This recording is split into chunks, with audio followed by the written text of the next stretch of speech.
Welcome to Celtic State of Mind. I'm John Dykes, and today I'm delighted to be joined by Chas Newkey-Burden. Welcome to the show, Chas. Thank you for having me. It's an absolute pleasure. I mean, first and foremost, how are you dealing with this lockdown scenario? Well, because I sort of already worked from home and, I live in a small village just outside London. And because I've become something of a sort of hermit in recent years anyway, in that regard, it hasn't made a huge difference to my day-to-day life. All my loved ones are well, which is all you can sort of ask for in such sort of dark times. So it's not made a huge difference. There's slightly less, because I'm a writer, there's slightly less sort of work going around, slightly less money going around, but that was to be expected. And although these things are sort of dropping a bit, the work and the money, as you might know, there's not great riches to be found in it anyway. So at least I didn't fall from a huge height. I didn't crash and burn. I just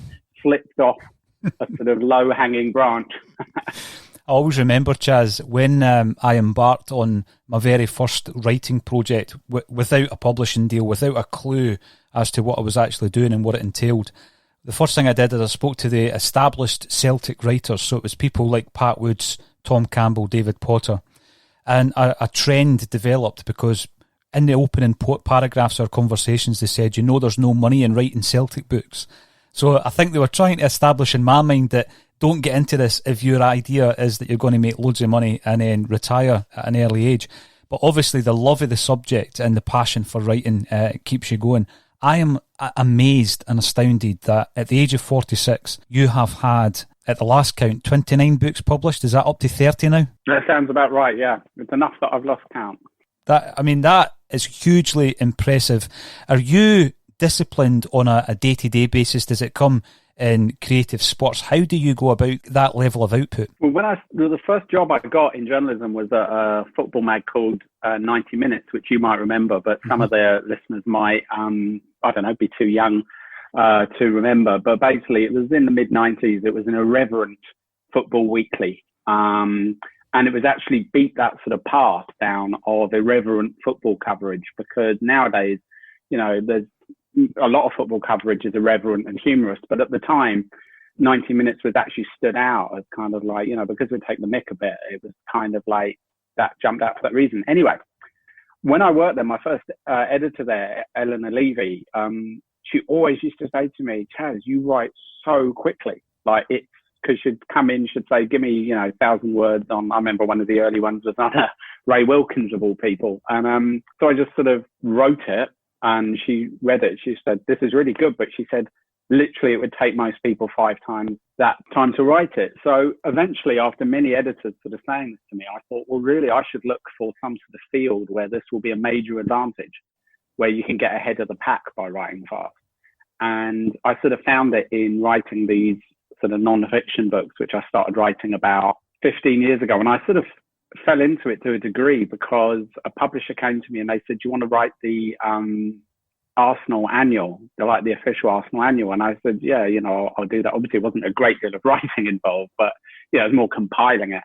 Mm-hmm. But once I had my foot in the door of publishing, I sort of tried to leverage this to get book deals on other topics and to sort of launch myself into that world. Partly because I've just always been I've always loved reading. And so therefore, and love reading books more than journalism, maybe. And secondly, because I just thought that if you write a good magazine feature and it flies off the shelves, you just get paid the same fee for your feature. Whereas if you write a book and you can get one that does fly off the shelves, you will get a commensurate cut in on the success. And so I sort of liked that part of it too. I thought this might be where the riches were, which They weren't really. There were a couple of years where I did pretty well because I did a couple of biogs of some pop people that really took off. But yeah, that's where the pace came in. Was being told constantly by magazine editors, you write really quickly, and then me thinking, well, how can I use this to my advantage, and then going into books. It is definitely something to be savoured, the fact that you can work as quickly as that. I think there's a quote from Oscar Wilde talking about spending a whole day changing a comma to a full stop and then changing it back to a comma. I think that's more my style, although I'm not comparing myself to that great man. You've written there for 90 minutes, like you say. I always remember as a kid growing up, Chas, the kind of football mags were Shoot, Match, Roy the Rovers. I obviously also bought the Celtic View. But there was a time, and I think it probably was the 90s, where you had a different style of football magazine. And I remember in the early days as well, of 442, for example. And you were looking at these things thinking, wow, that's completely a different angle to take, a more serious angle to take on writing about football.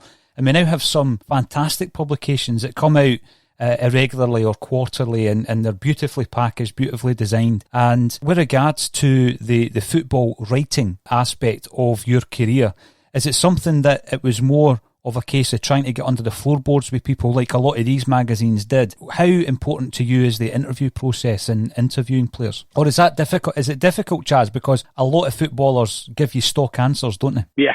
I mean, you've absolutely hit the nail on the head of why I went into football magazine writing. I wanted to go. Yeah, I was young. I was completely in awe of footballers, and I mean, I kind of am still, but I'm perhaps a little bit more discerning. Perhaps I take a little bit more to be won over by a player now, whereas then I was like that character on the Fast Show. Every footballer was brilliant, and I just wanted to meet them all, and I thought it'd be a really fun way to live, and so. That's why I moved into the weekly magazines, because the meat of those magazines was interviews, particularly at Shoot, where I worked for nearly 2 years, I think. I mean, there at Shoot, I was interviewing players, 4 or 5 players a week.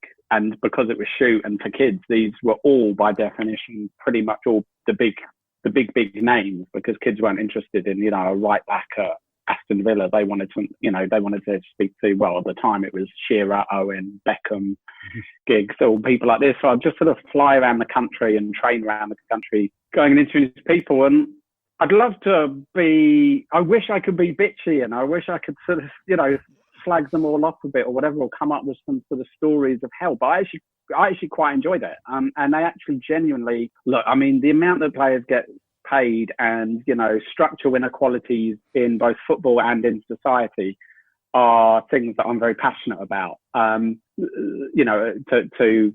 change that. But at the same time, I'm not going to slag off the footballers. It's the system, as ever, that's the problem rather than the individuals. And I really enjoyed going to interview players. I'm trying to think of some of the sort of more funny stories. I mean, I remember once the big issue of all magazines came to me in 2006, and they said, will you try and get a Beckham interview for our cover the week the World Cup starts? And they sort of said, we don't think you'll get it or whatever. So I emailed his agent, who I sort of knew, and he said, no chance. And I replied, and I said, this was in like February, and I replied, I said, just so you know, this is going to happen, because I'm not going to stop asking you until you say yes. And I spent 2 or 3 months ringing him up, emailing him, this agent, saying, can he do it? Can he do it? And then finally he just capitulated. And I flew to Madrid, did the interview, but it was 15 minutes. It's surreal flying to another country for 15 minutes now you do it for Beckham. And the big issue flew off the shelves that week. And it was great, because that meant that the vendors who sell it, the homeless guys and girls who sell it, got extra money, because it's as simple as that. If you get a copy that flies out of their hands, they will get to eat more. They will get to buy more tea, or, whatever they do. And so that was really nice. But I do remember in the cab on the way from the airport in Madrid, got in a cab, went to some location, I can't remember, it was like an office or something in the middle of Madrid, and this guy, what it's like in places like Madrid, his car inside was just a sea of Real Madrid paraphernalia, like pictures, scarves, rosettes. He was playing commentary to some match that wasn't even going on at the time and stuff, and he asked me as he dropped me off, he said, where are you going today? And I thought, I can't tell him, because he'll want to come with me and I won't be able to get rid of him. So I really enjoyed interviewing players, and in fact, one of my favourite memories is, we'll come in a bit probably to how I became a Celtic fan, but it's like one of my favourite memories was going to interview Simon Donnelly. Yeah. This would have been about 1998, and this was in Celtic Park, And it's quite rare, you know, when you do interviews with players for magazines, it's quite rare to do it in the stadium. I've hardly ever did it in the stadium. You generally do it at the training ground or at a hotel or something. But luckily for me, it was in the ground because I'd never been at that point. And I just remember interviewing him in the change room, and I just remember thinking, he's literally midway visually between being in a boy band or in an indie band. He's like somebody's taken an indie band and a boy band and sort of put them through that thing on the film The Fly, and Simon Donnelly like popped out the other end. He's a great, you know, just a really cool looking guy, very young at the time. And I just remember the guy who'd arranged it at the club, I just said to him, please, can I walk around the ground? Like, because normally you'd be in and out. And he said, no, you can't. And I said, oh, please, can I? I've never been. I've always wanted to come. And he was like, yeah. And we walked all around the ground on the pitch a bit. And it was only for about like 15 minutes, but this guy couldn't quite get over the sort of breakdown of joy that I was having, just being able to just wander around an empty Celtic Park. So yeah, that was a memorable one. And then as I ended up ghostwriting for footballers, so there was a website launched in 2000 called icons.com. And how I came to be involved with it is I got a call one day. I'd actually just gone freelance because I decided to try and branch out from just football writing. My first day of freelancing, I get a call, oh, with this company in Camden, we're launching a football website. Would you like to come and interview to be the editor? And I thought, you know, I didn't want to do it. I wanted to get away from football. And I said, well, what is it? And they said, pages about players. And I thought, that sounds quite rubbish. But they were in Camden. I hadn't been to Camden for years. I thought, I'll go up, I'll see what it's about, and I'll just have a day out in Camden. Sat down and I said, so tell me about this website. And they said, okay, we're going to host the official websites for individual players, be like their official homepage that they'll be signed up to. I said, all right, who have you got? They said, Dennis Bergkamp, Henrik Larsson. And I said, okay, just show me to my desk. I'm starting today. And so my job for 2 years, as well as being editor of the website, as soon as we signed a player into Icon's family, for them to have a website, we'd assign them a writer, effectively a ghostwriter. And that person would stay with them for the duration of their time. And you'd speak to them usually about 2 or 3 times a week, every week, and see them about twice a month to ghost their updates to the website and to get them to sign merchandise to sell. I couldn't get the Henrik gig, but I got the Dennis one, which is a man with a foot in an Arsenal and a Celtic camp. If I'd have got both, that would have been ideal. But I do remember talking a lot to the journalist who did deal with Henrik, and he just had nothing but great things to say about him, which was lovely. And I did Dennis Bergkamp's website. So it's for 2 years, just ringing him up, chatting to him all the time. And then after about a year, we signed Paolo Di Canio, who was at West Ham at the time, of course. But he was as crazy, as funny, as entertaining, as infuriating, and most of all, as charismatic as you could possibly expect. In fact, the charisma was way off the extent. I mean, when he walked into a room, it nearly knocked the room into pieces just by him walking in, because he had so much energy. And I worked with him for about 3 or 4 months, and then I left because I think actually he was a big part of why I couldn't bear it anymore, because he was so difficult. But he was just someone who obviously is, let's be blunt, his politics are just, you know, abhorrent. I mean, in that regard, it was fascinating that, you know, the Celtic connection, because there was no club in the world possibly that would be less suited to Di Canio than Celtic. But the passion that he had, or the passion at least that he displayed wherever he played, was very, very Celtic. But I'll tell you one story about him. The day after 9/11, because I was the editor, I said to all the writers, I briefed them all that morning, and I said, look, you know, when you talk to your player today, obviously get all the football stuff about, you know, this weekend's matches or whatever, but get something from them about what's happened in America, even if it's just a really, you know, cliched paragraph at the end, whatever. Just, we need something. We can't pretend it's not happening just because we're a football website.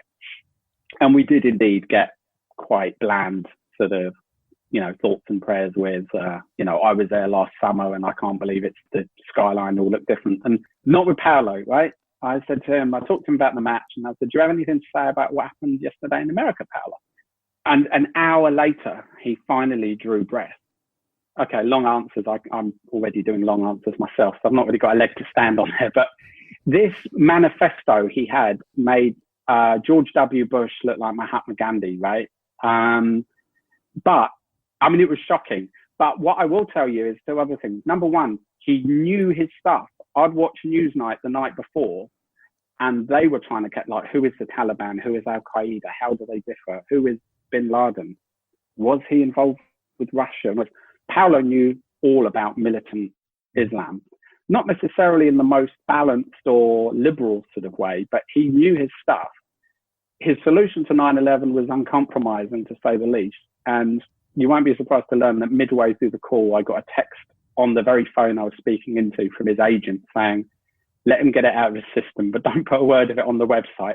Well, let me tell you, Chas, that tape would be dynamite. That certainly would be gold. I mean, Di Canio is, as you say, his views are abhorrent. There was an event last year where a promotions company tried to bring him up to Glasgow and it was cancelled due to the uproar of the Celtic fans in part. I was asked to interview him, and this is where it becomes a difficult scenario because I would like to interview him. I'd like to challenge him. I'd like to challenge him about his politics and also try and establish whether or not, but from what you're saying, probably not, he regrets any of his, not only his behaviour, but any of the beliefs he has. There's absolutely no way that you can wake up one morning and say, I'm a different person and I believe something different. But he's brought that into a football arena and it has affected, first and foremost, his legacy at Celtic's non-existent. You know, people would rather airbrush him out of the history, which you can't do that because obviously he played for a season, and in that season there was a lot of memorable performances by Di Canio, but his politics has completely ruined that. In preparation for the interview, I already had his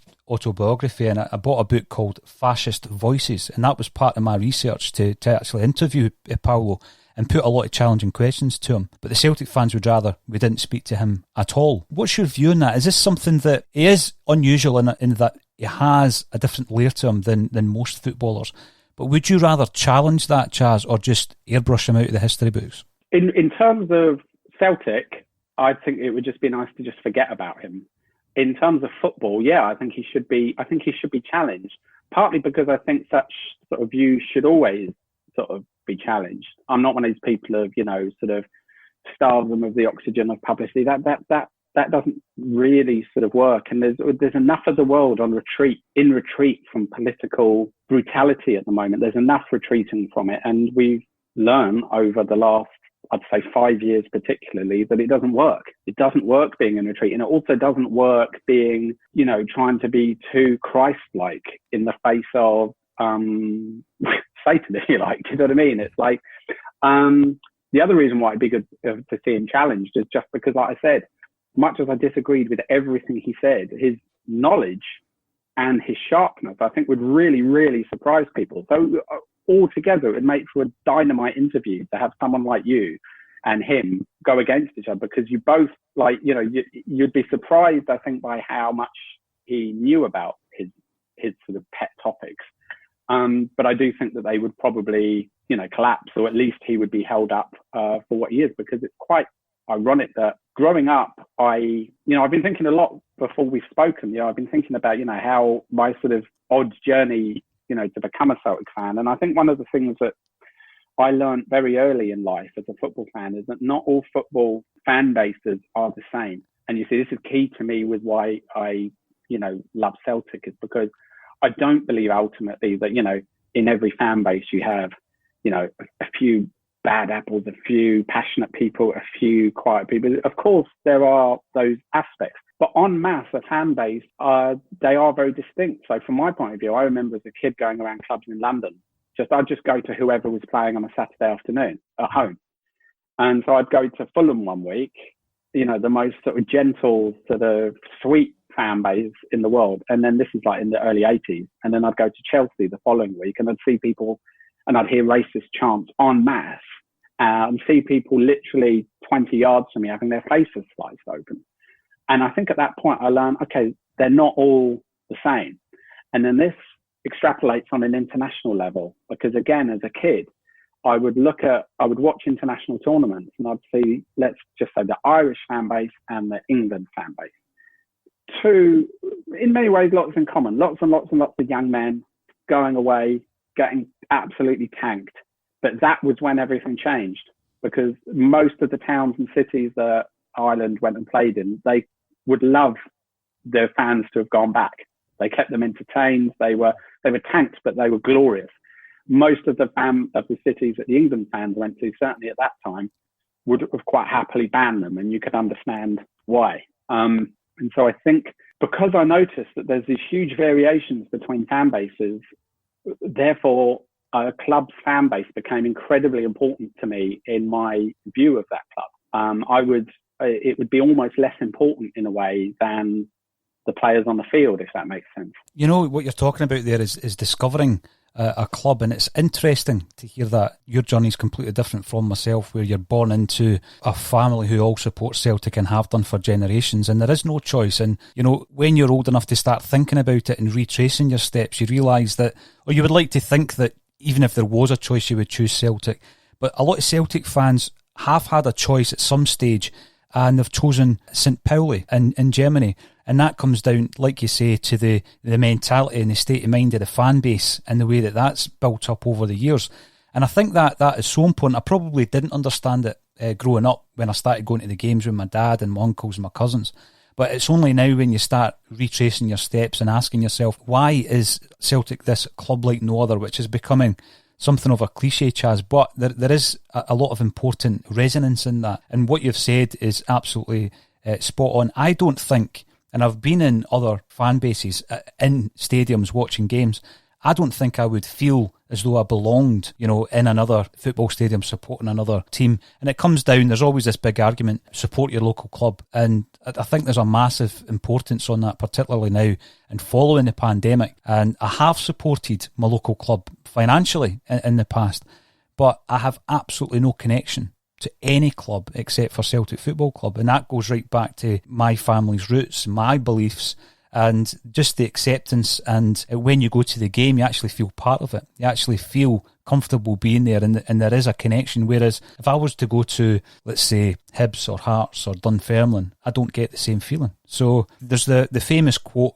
that was later re-quoted by Ian Brown of the Stone Roses, but it was Angelo Dundee, Muhammad Ali's trainer, who said, "It's not where you're from, it's where you're at." And I think when it comes to football, that's so right. If I was born and my local team was Chelsea, I would know within 5 minutes I didn't belong there, you know. So I think the support of Celtic, and it's really interesting for me to speak to someone like yourself who over a period of time has been an Arsenal fan, still is an Arsenal fan, because it never leaves you. But at some point you have fallen in love with this club called Celtic, and it's interesting to hear the aspects of that, you know, how you became intoxicated by Celtic. I'm just going to go back to something you mentioned about Simon Donnelly. Simon still looks as though he could probably sing for a reformed boy band, Chas. I mean, he's still got that look. Take that, the era of that song, The Flood, or, you know, that when they came back, yeah. Yeah, absolutely. And I remember reading an article in the Celtic View, which I read cover to cover every single week. And he did it was quite a good feature for the View back in the 90s, where they looked at top 3 records. And I was looking at his, and it was Oasis, the Stone Roses, and Teenage Fan Club. So instantly I thought, yeah, Simon Donnelly is a good. I like this guy. And it's interesting now because he is still there and thereabouts around about the club, but he plays for the Celtic Greats, the old boys that do charity matches. And a Celtic State of Mind sponsor the team. So I get a game. They give me 5 minutes just to keep me happy, Chas. I mean, it's nothing to do with ability. So, and Simon is the captain. So, I mean, it's interesting hearing you talking about him, because he was that kind of young up-and-coming player at that time. But now when you speak to him, he's still mad about his music. He's into Jerry Cinnamon now, Chas. That's his new thing. He's into Jerry Cinnamon. Recently, at Celtic Park, I was at the game with Paul Quinn, who was a drummer out of the Teenage Fan Club, and Simon Donnelly came over to speak to him, and it was just that meeting of minds. At Celtic, there seems to be a lot of that, you know, art and culture collide, and they support Celtic. Why do you think that is? I think that, I mean, I sort of would say this, but I think it's partly perhaps a political thing, in that conservative politics, you're looking to conserve, you're looking to keep everything the same, you're looking to keep everything sort of down, including your feelings, you know, everything a bit repressed, a bit the same, a bit grey, let's just go along steady. Whereas sort of more left-wing, or just even more imaginative politics, you know, anarchic politics, all sorts of things, there is an element of creativity to it. It is inherently creative. It's about looking at the world and thinking, I want to, you know, wipe it clean and paint a new picture and paint a new world. So I think because there's always a danger of generalising, like all Celtic fans are one, they all have one strict political belief system. As we know, that's not true. I mean, look at Rod Stewart. But I think that there is more of that in the Celtic fan base. Obviously, with the Irish heart of the club, Ireland is incredibly creative, country. You go to any pub, in Ireland, and it's not just that you have, the music and the art, or you can talk to people about like books and people are really passionate, but it's just, what I've noticed is as someone who lives in the south of England, there's a lack of self-consciousness about art among the Irish and I think Scottish people in general, as in an Englishman singing, like you can watch like the shoulders tense up, like even if they're just having to sing bloody happy birthday at a party, it's like, oh my God, I'm expressing myself in some small way. And I don't think that that's as prevalent in, certainly not in Ireland, and probably not in Scotland either. So therefore, this all sort of comes together in Celtic, and it is very creative. And I mean, if you want a sort of overview of, how I became a Celtic fan, it's like it did actually start with the song, which, as all stories should start with a song, but it started with the song Birmingham 6 by the Pogues. So I was 15 years old, and I was a huge Pogues fan, still am. And their third album, If I Should Fall from Grace with God, came out, and it had this song on it, well, two songs, Streets of Sorrow, Birmingham 6. And so I listened to the Birmingham 6, and I hadn't heard of the Birmingham 6, I hadn't heard of the Guildford 4. I was already quite politically minded.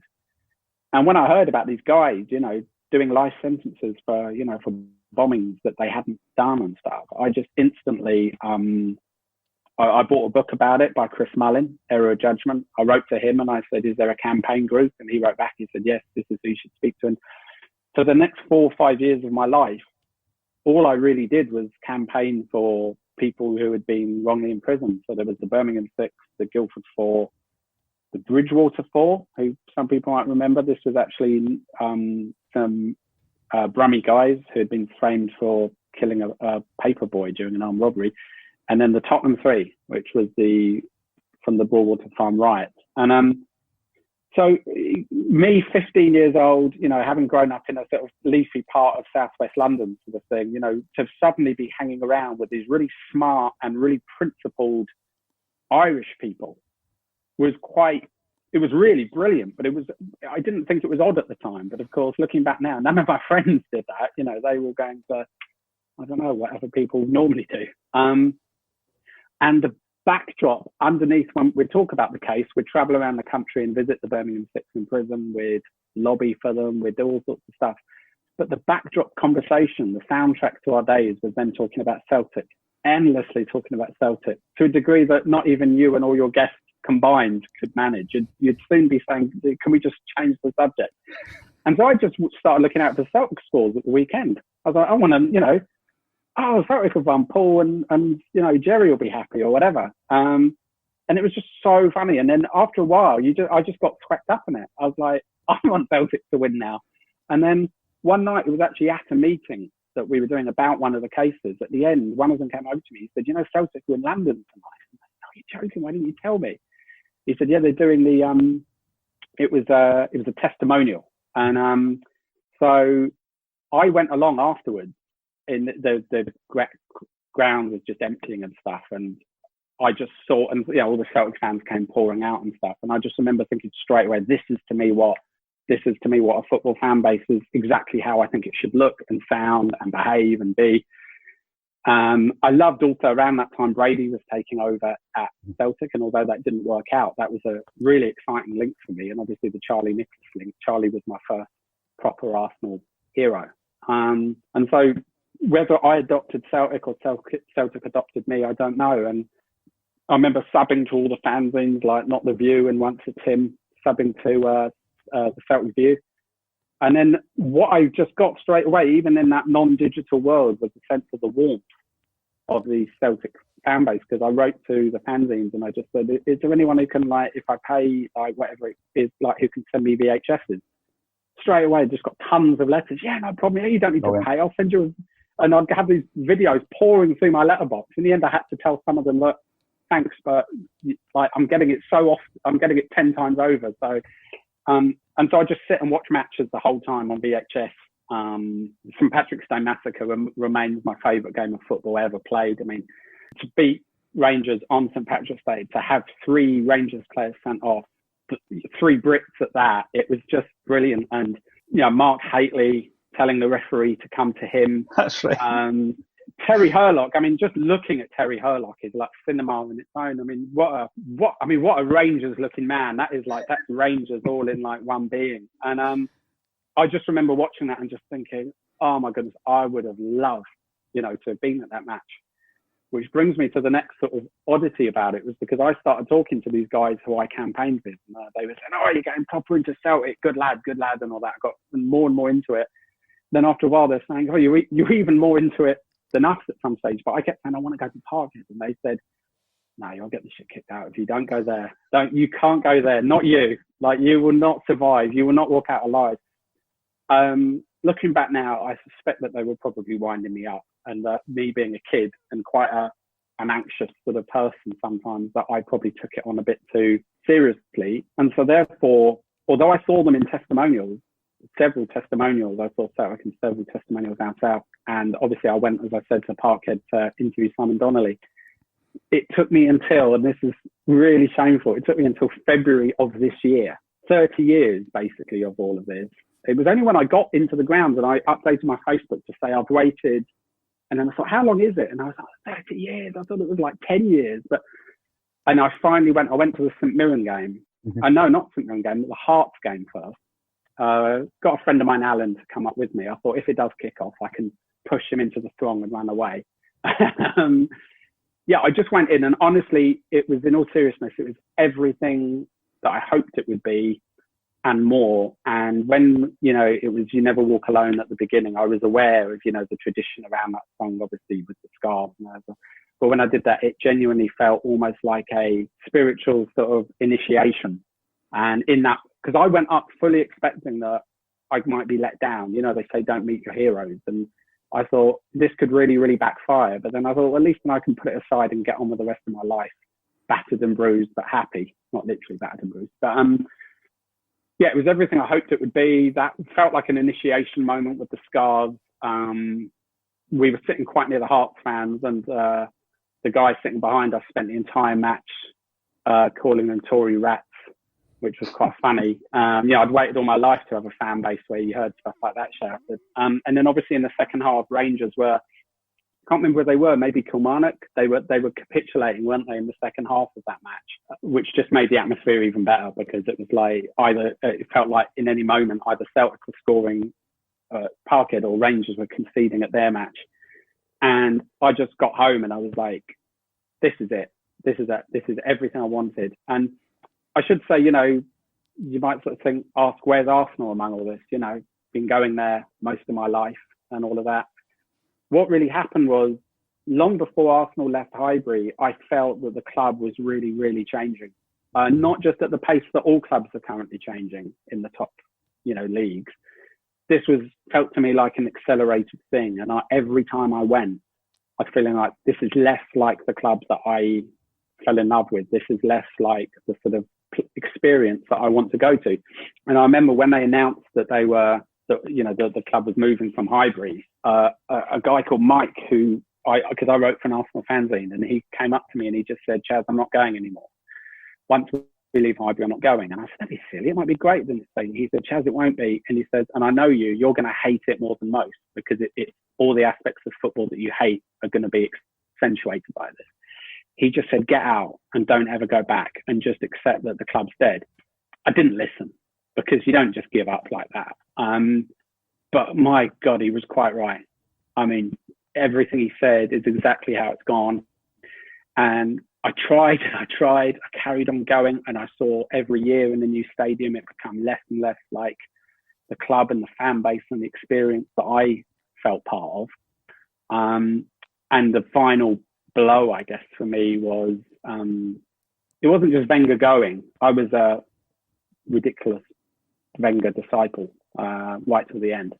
It wasn't just him going, it was the way that the fan base turned against him, that sort of entitlement and sort of that, which were things that everything I hated about football fandom just came out. And once he'd gone, I think I went to about 3 or 4 games after he went, but I was just like, no, I'm actively hating going now. And so at that stage, I was kind of a bit like an orphan in a regard, in that I didn't have a club. I was, they say politically homeless. I guess at that point I was footballistically homeless.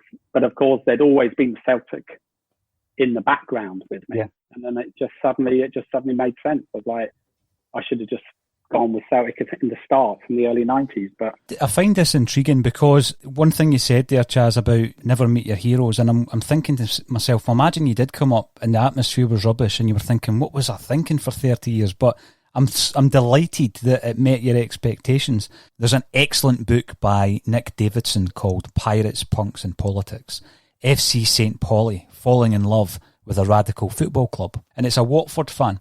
It was a Watford fan who became disillusioned by his club and by the changes within English football. And he decided that for the price that it cost to actually follow Watford, he could go to 6 games in Germany a season. And that's what he decided to do. Do you think the whole modern football model, the fans will go full circle and think, well, everything I fell in love with is no longer there, and they may try and seek their football thrills elsewhere? Do you think that might happen? Yeah, because I think that a lot of fans do a different route. They go way down. So, for instance, my local, lower league, non-league club would be Slough Town. So the normal, David Brent's favourite club, but they, for most fans, I think that's what they do. They so you would move from, say, Arsenal to, if you lived in North West London, to like Stevenage or Barnet. Or people start doing that a lot. Whereas to me, it was like, I knew that, I'm sure, you would probably point over the same period that I felt Arsenal changed, you would probably be able to point to things that have changed at Celtic during that time, of course. But I think that it is an increasing thing. Yeah, it's fans just losing faith with what's going on and moving to quite often a smaller club. And it's amazing that it's a Watford fan saying that or writing about that, because, from the Arsenal point of view, I would sort of look at it and think, no, Watford would be an example of somewhere where that didn't happen. Do you know what I mean? And it just goes to show how universal it is. To me, leaving Highbury was a big thing as well. And I was actually up there because I used to write official books for the club as well. And I was actually up there one day when they were knocking down Highbury, and I was unprepared as I came out of the tube station to see this huge, whatever the bloody piece of machinery was called, just smashing in one of the stands to pieces.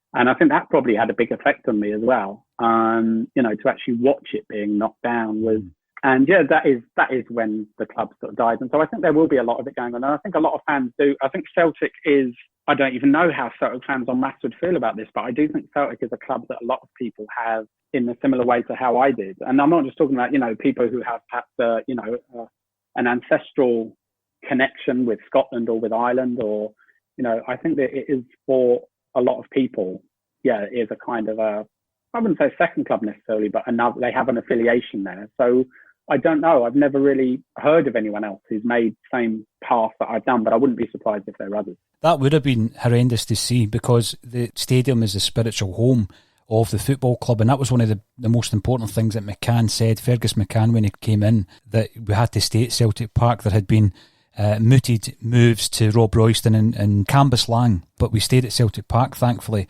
And we're in a strange situation at the moment, Chas, where on the one hand we're looking at Scottish football, particularly after this pandemic, and we're wondering how Celtic as a football club can develop, because in terms of development we're looking at Europe, and how can we progress in Europe within Scottish football? The answer is we probably can't under the current circumstances. So there's always this view that Celtic may play their football elsewhere at some point in the future, and that actually might be sped up by the current situation. However, on the flip side, what you've got is, do Celtic then just become this colossal brand like all the other clubs down in England, for example? And do you lose something by chasing that dream of European progression? Do you lose a wee bit of the honesty and the romance of the club? And it's certainly something to consider. We've spoken about Di Canio, who, when you compare the view of Celtic fans to Di Canio now compared to when he was a player, it's polar opposites. Another guy, not to the same degree and certainly not for the same reasons as Charlie Nicholas, who was idolised at Celtic Park. He had 2 spells at the club. Second spell not as emphatic as the first, although he did have a good season. And now Celtic fans look upon Charlie as a pundit that is always having a dig at the club. How was he remembered at Arsenal? I think people old enough to remember him at Arsenal, I think really, really loved him. And what we sort of mostly remember, what jumped out for me was just how he was like the antithesis in many ways of the George Graham player. I mean, George Graham didn't sign him. He inherited him from previous manager. But yeah, this sort of flash, everything about him was not a George Graham type player, and yet it sort of worked. There were some big matches that Charlie really sort of starred in. I just remember the Paul Davis testimonial, when Celtic came down. I just remember, him scoring at the North Bank end and the North Bank erupting. I mean, there were plenty of Celtic fans in there as well, but it was kind of like the Arsenal fans just, absolutely, cheered him, cheered his goal. Well, it was only a friendly, but, that doesn't always happen, as we know. And I'll always remember, one of the things that made me love football was, I think it was the first match I went to, someone at the back of the stand shouted, Charlie fluffed a chance or a pass or something, and someone shouted, "Here, Charlie, who learned you how to play football?" And from the other side of the stand, someone shouted, "Who learned you how to talk?" And I remember that it's such a pivotal moment in my football life, because I just loved that. I'd never, there weren't conversations and wisecracks like that in my household when I grew up or at my school. And suddenly I was just in this place with these really sharply dressed, I remember as well. It felt quite sort of modish, the Arsenal fan base at that point. And these guys were just so sharp and so funny and so smart that I just loved sort of being around it. And certainly I've been, as well as going to that Hearts match, I went to St Mirren, which weirdly at the time I didn't realise was going to be the last match, before everything obviously shut down. And the humour at both matches was huge, and was a huge part. And my friend Alan, he's just an Arsenal fan. He just came along because, I said, "Do you want to come?" And he said, "Yeah." And he very much noticed it as well. He the next morning, I remember he just said that it was just such a funny night as well. There was just so much humour, all the singing. And yeah, I sat right next to the Green Brigade for the second one. I sort of hovered over the website, waiting till a seat came up as close to their block as it could. And I ended up at the end of the row next to their block. And it reminded me of when I went to the Tony Adams testimonial in 2002, which was the first time I saw a Celtic match. And my dad went with me. And I was actually somewhat inappropriately completely tanked that night, for a Tony Adams testimonial. That wasn't the best move. But I remember my dad said to me about halfway through the second half, he said, "You're looking at the Celtics fans more than you're looking at the field." And I was just like, they're just amazing. It's just brilliant. And they're singing for Tony Adams more than the Arsenal fans are. And the same happened when I went to the St Mirren match in, this was March this year. Yeah. I just couldn't keep my eyes off and my ears off the Green Brigade for large parts of it. It was just, it was just amazing. And to be so close to that, it was, I really enjoyed that. And so it's funny you mentioned about 6 games a season that guy sort of mentioned, because I had in my head exactly the same figure. I thought, right, if I get buses each end at the airport rather than taxis, which I've done, I thought if I can befriend a Celtic fan and see if I can crash on their sofa, at that point, it's barely more expensive than going to an Arsenal match, because the tickets are less at Celtic. And yes, I've got to fly or train up or whatever. And I thought, maybe if I take a packed lunch. I was doing this budget where I was trying to make it that going to a Celtic, and I remember thinking, yeah, but the plane is still going to cost. I remember thinking probably the equivalent of, I was doing about 10 to 15 Arsenal matches a season up until recent years. And I thought, yeah, probably it'd be about 6 to Celtic. And I was so chuffed with my plan. And then the world shut down. Listen, there'll be an opportunity to come back to that plan, Chas. I am absolutely sure. Just going back briefly to your writing, which I'm astounded by with regards to your output. I noticed that there's quite a lot of biographies in there. And I would be interested to know, Chas, I wrote a biography of Neely Mockin, who died in 1994. How do you approach the subject matter? How do you do your research? And are you able to get close to people that knew or were related to the subjects that you're writing about to get some insight into their character? Yeah, it varies from book to book. Some of them, to be completely frank, were books where they just said, can you give us a biography of such and such a person? You've got a month, at which point you just head down into existing material and assembling it all as well as you can. There were some where, for instance, the subject of the book would agree to read the manuscript before we sent it to print. Always on condition of, that's not mentioned in the book, because otherwise it's like it's saying it's authorized. They said, I don't authorize that book, but I will give it a read. And they'd sometimes they just say, fine, they'll send it back, go, fine, we won't sue you. And in others, they would pinpoint a few things or maybe put me in touch with someone. So yeah, it sort of varies from person to person. With the Amy Winehouse was one of the people I wrote about. That was like a real close one where her mum was very, very close to being involved. And I was hoping as a result of that, we might even get to meet Amy, because this was, long before she passed away, many years before. And, but in the end, none of it sort of came off, because quite often people spend a lot, they say, give me time to think about it. And then inevitably the publishing deadline comes in, and however much you argue with the publisher, like, surely it'd be better to delay it for a month and to have an interview with the subject's mother. They're like, no, we've got an agreement with this shop to have it on this shelf at this time, and sales wise, that's what counts. So what I'd really like to do, what I've been doing since over the last 6 years is ghostwriting a lot, ghostwriting books for people, YouTubers mostly. So I've helped the F2 football freestylers with 4 books.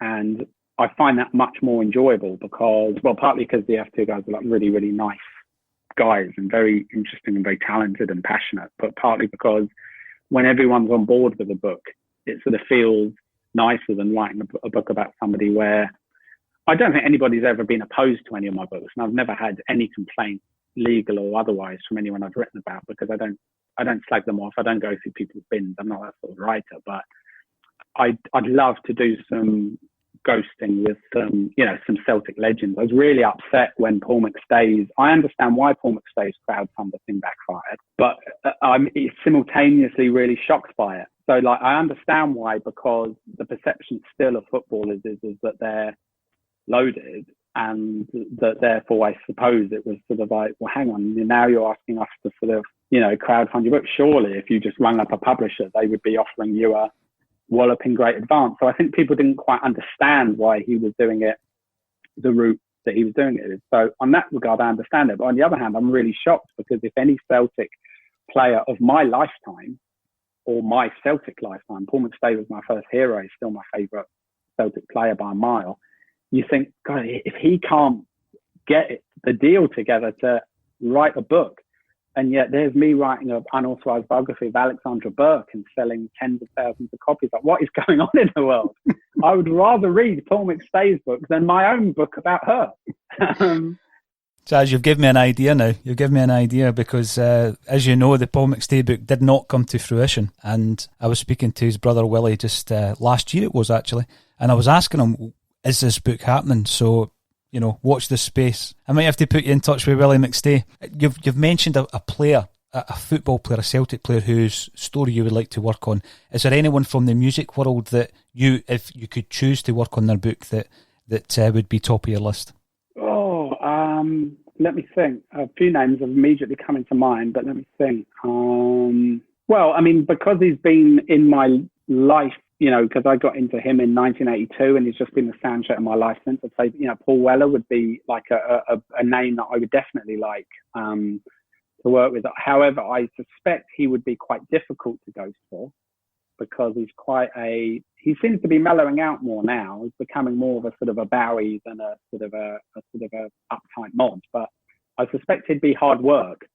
But I'd love to speak to him, because what I often find with artists is there's one aspect of them that I find really interesting. And with Paul Weller, it's the moment where he started to use one of his own phrases, play the game.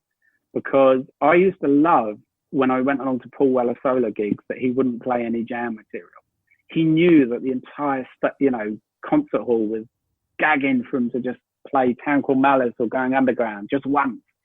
and he just wouldn't do it. And you knew that he could sell out venues 10 times more over if he did an encore of Jam and Style Camp. He wouldn't do it. I've moved on. That is dead to me. I would never do it. And then he started doing it a little bit, the odd line here and there. And then now his gigs, I don't go anymore because they're everything he used to slag off. They're just nostalgia fest. They're just, okay, he does do a lot of solo material, and his solo material is still quite groundbreaking and inventive, but his gigs are now, I feel that they're people-pleasing exercises. Mm-hmm. And around the same time that he started changing his policy on that, he started putting out every side project imaginable. An anniversary edition of this, a B-sides compilation, a high production value coffee table book of Weller photos. He just started a clothing label. I couldn't keep up with it. Every time I looked at his website, I'm like, geez, have you got a tax bill you can't pay or something? And then he did set up at some point some sort of crowdfunding page, and it wasn't even, I think it was to pay off, because I think one of his clothing things, I don't know, I don't want to get into things, but there was some problem and he set up a crowdfunding page. And I'm like, surely you're loaded. And my only theory might be that perhaps, I mean, there's a lot of Weller offspring that we know about. I'm just wondering whether there's enough to fill up a football stadium, and the poor guy is knackered and he can't stop touring and putting out albums because he's got to keep all these kids. It would be an interesting book, but I do recall a biography where he fell out with a guy who was his friend who wrote this biography of him. So Paolo Hewitt. So I think, it would be a difficult one, but that's part of the challenge and part of the fun, I'm sure, Chas, as a writer. Listen, I've really enjoyed hearing about your Celtic story, your Celtic State of Mind, Chas. It's so intriguing. I'm now going to script a wee text message for Willie McStay, and I'll send him your email address should Paul decide to get in touch. I'd love to see Paul McStay's book. I'd love to read Fergus McCann's book. He's refusing to write it.